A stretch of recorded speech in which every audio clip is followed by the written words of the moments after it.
Hi everyone, thank you for joining us today.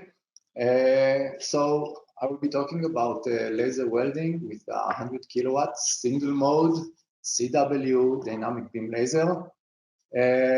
Just before we start, just a few words about Civan.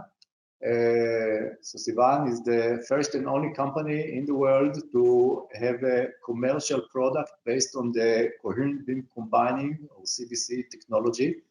We are a vertically integrated company. All the core technologies are in-house.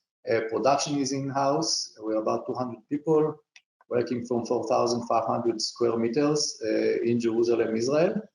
In 2018, we delivered our first commercial coherent beam combining laser, 14 kilowatts.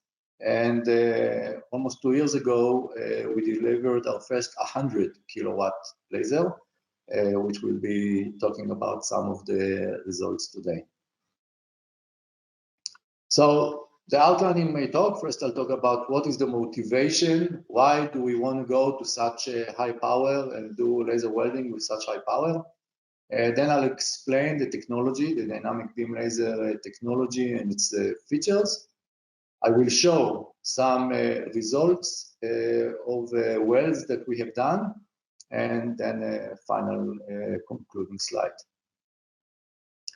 So in many industries, there is a need to weld really thick materials, and thick I mean 20 millimeters up to 100 millimeters, like in shipyards, in wind turbines, oil and gas pipes, and some other industries.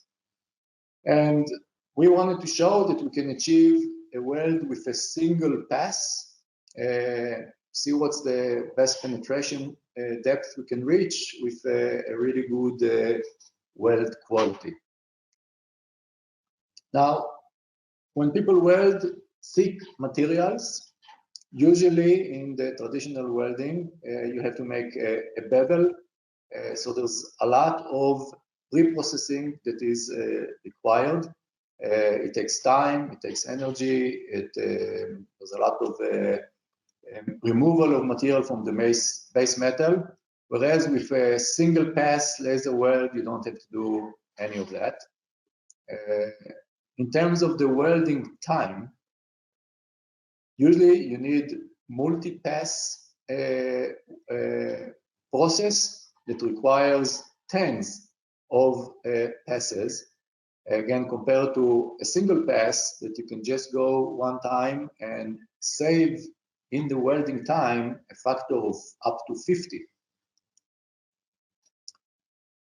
When you have a multi-pass, you also need to do cleaning between the different passes. So you have chipping, wire brushing, vacuuming, and so on.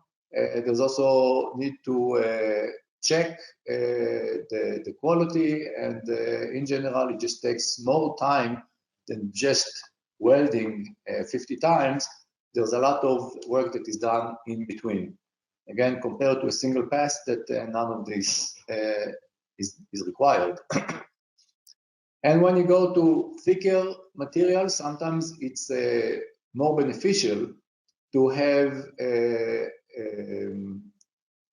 V-groove for both sides, double bevel, so you don't have one bevel that goes all the way, but from both sides. So that helps in terms of the number of passes, but on the other hand, you have to flip the whole part, and that again is an issue to do, especially with large panels.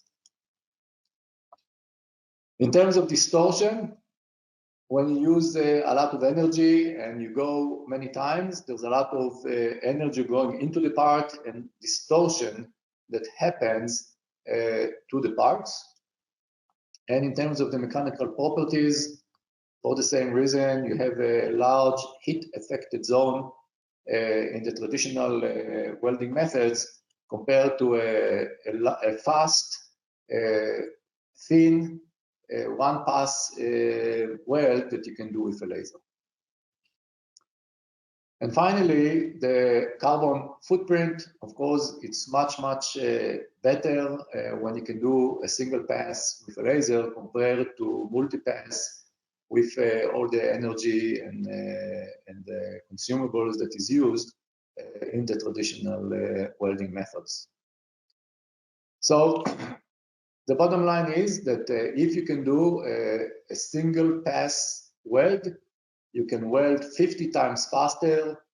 The whole production time, including all the overhead, can be more than 4 times faster, and you save more than twice the energy if you're able to do a single pass laser welding. So the motivation is clear, but of course it's not a simple task. And I want to introduce to you now our laser with the dynamic beam. So our laser, you can see it here on the screen. This is the laser, and there's a fiber going to the optical head. From the optical head comes the beam, and the beam is focused on the workpiece. The difference between our laser and any other laser is that in this small spot on the workpiece, our beam is dynamic. Dynamic means that we can control the position, the shape, and many other features of the beam. And this capability is done with no mechanics, no moving optics, all just with electronics. So it can be done very fast at very high power. And when I say fast, I mean hundreds of megahertz. High power meaning 100 kilowatts, and very reliable in any arbitrary shape. The technology that is standing in the base of our laser is what's called coherent beam combining. The idea is that we have a seed laser where just a few, less than 1 watt comes out from here. Every triangle here is an amplifier, so we take a signal, we amplify it, we split it, we amplify again, we split again, and we go to a series of tens or hundreds of optical amplifiers that are right here. So with the 100 kilowatt laser, we have 100 amplifiers of 1 kilowatt each. And these, from every amplifier, there's a fiber going to a collimator, to a matrix of collimators. And when we turn the laser on, all the amplifiers are on, all the power. So we have 100 amplifiers, each one with a kilowatt. So we have 100 kilowatt of power going onto the workpiece. But because all these amplifiers are coming from the same seed, the light from all of them is coherent and is connected to one another, and you get a diffraction pattern, interference pattern on the workpiece. So instead of all the energy being distributed in one big spot, there's interference between the different beams, and all the energy is focused to a small spot. And this small spot can be moved around and manipulated by controlling the relative phases between the amplifiers.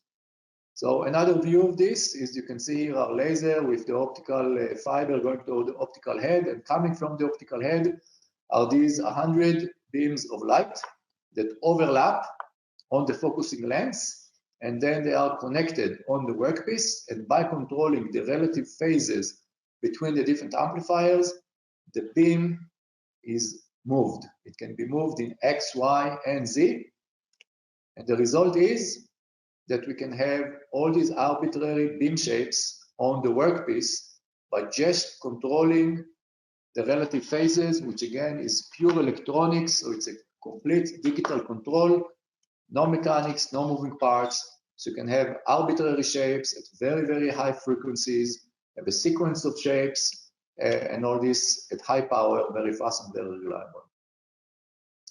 So why is this important, and how does that help us? So if we can control the beam like I just described, we have control of the thermal distribution and the thermal gradients on the workpiece, both in space and in time. We can divide the energy in such a way to create some thermal distribution in space, but you can also move it around, and combined with the feed rate, we have control of the cooling rate and the gradients, the thermal gradients over time. At the same time, we can also control flow of molten material inside the melt pool. And the reason is that we have a melt pool and we have a keyhole, and in the keyhole there's gas pressure. And by moving the keyhole around, we can actually create currents and move material from place to place inside the melt pool.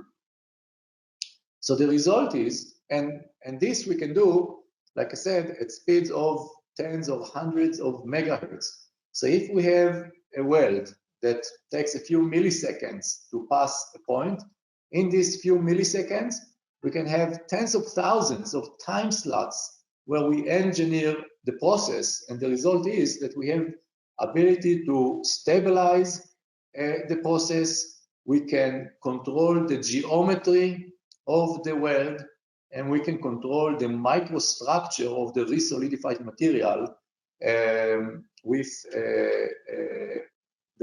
our ability to control the beam shapes. So going to some more details. So first of all, designing any beam shape takes minutes. We are providing a very, very simple software tool that you just go around with the mouse, you click in different areas, and wherever you click, you get energy, as simple as that. And if you would click 3 times in one place, you will have 3 times the energy, and so on. Also, the order by which the beam is going to go from one place to the other is completely controllable. It can be any arbitrary order. You can move the beam from place to place. So here's a few examples of different beam shapes and their behavior on the melt pool and on the welding process. This is a fast camera from IFSW. And here are also some other simulations from IFSW showing how different beam shapes create different flow of molten material inside the melt pool. So again, any arbitrary beam shape is possible, and it can be calculated and measured how these beam shapes affect the melt pool. But even if you have a beam shape, it makes a difference on how fast you create this beam shape. So for example, if you decide to have a beam shape that looks like a spiral, you can make this spiral very, very slow, or you can make this spiral very, very fast. And of course, the effect is completely different when you do it fast or slow. So here we see a simulation. This is from TU Wayne, showing this beam shape of a circle with a spot in the center. And if this ring is created at a frequency of 2.6 kilohertz, you get some behavior of the melt pool, and you can see here instability of the keyhole and sputter. Whereas if you do the same shape, but you do it at the speed of 260 kilohertz, you get a completely different behavior, and in this case, a much more stable keyhole. Here we can see in reality a circular beam shape at speeds of 200 kilohertz versus 20 kilohertz. And again, you can observe a completely different behavior of the keyhole and of the melt pool behind it. And this is courtesy of BBW. And one last example in terms of the frequency. So we see here, this is aluminum 3000, 2 millimeter thick. And you can see here that the same beam shape was done at 100 kilohertz, 300 kilohertz, 500 kilohertz, and the results are completely different. And this is important to note. We were talking here about really fast frequencies, and people sometimes think that working so fast doesn't have an effect on the material, that the material cannot react to such fast changes, but in reality it does. Both simulation, calculation, and reality show that the keyhole and molten material is very sensitive and very fast reacting, and controlling it and the ability to control it at such high speeds is actually very important to control the process. One last example is, in this case, we welded aluminum to copper. And when you weld aluminum to copper, it's not easy to do, but even when you are able to do a good weld, you get cracks. And if you can see here on the screen, there are cracks. And we noticed that these cracks behave differently when we change the frequency of our beam shapes. And at the end of the day, after some process development, we were able to create a dynamic beam with moving spots and two moving keyholes that together created a motion inside the melt pool that resulted in crack-free welding.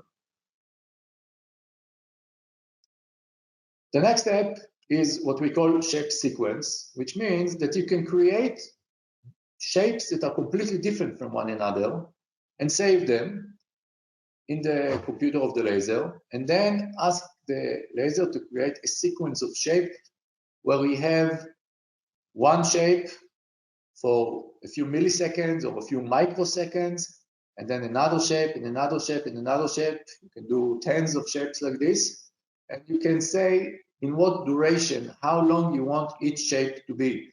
1 microsecond, 100 microseconds, a millisecond, and so on. And it's very useful for many different applications. I'm not going to have time to show everything, but just to demonstrate. So we did here a series of shapes from 1 point to 3 points to points that become farther apart from one another and then close back in. And we changed the duration, how long you have each shape until you jump to the next shape. And you see here on the chart the different trials and the different durations. And you see when we went from 20 milliseconds between shape to 8 to 5 and to 0.8, you can see here in the result that we created this type of humps, and the frequency of these humps directly correlates to the time in between the shapes. So this just comes to show that by changing shapes from one another, you create these currents inside the melt pool and create these humps, which also means you can control humping. And that's what we did here. So here we had a problem to weld aluminum, 2 layers of aluminum in overlap. This is aluminum series 5000 that we had to do at a speed of 30 meters per minute, 500 millimeters per second. And there was a lot of humping and a lot of instability. And by creating a sequence of shapes that controlled the flow of molten material in the melt pool, we were able to stabilize the process, completely get rid of the humping, and get a very, very good weld at this very high speed. And the last feature I want to mention is the focus steering. So first of all, because our laser is single mode laser, the inherent depth of focus is much bigger than a standard multi-mode laser. So if a standard multi-mode laser has a very shallow depth of focus, single mode laser has a much larger depth of focus. But in addition to the inherent large Rayleigh range, we are able to move the focal point actively at these tens or hundreds of megahertz. And this adds much more to the useful depth of focus. In some cases, we can go up to 200 millimeter depth of focus. And this, of course, is very helpful in controlling what is happening in the process. This is an example of cutting. So you see here 2 cross sections of 2 different beam shapes, but the top pictures show a cross section of cutting that was done with constant focus, and the bottom pictures show cross sections of cuts that were done with variable focus.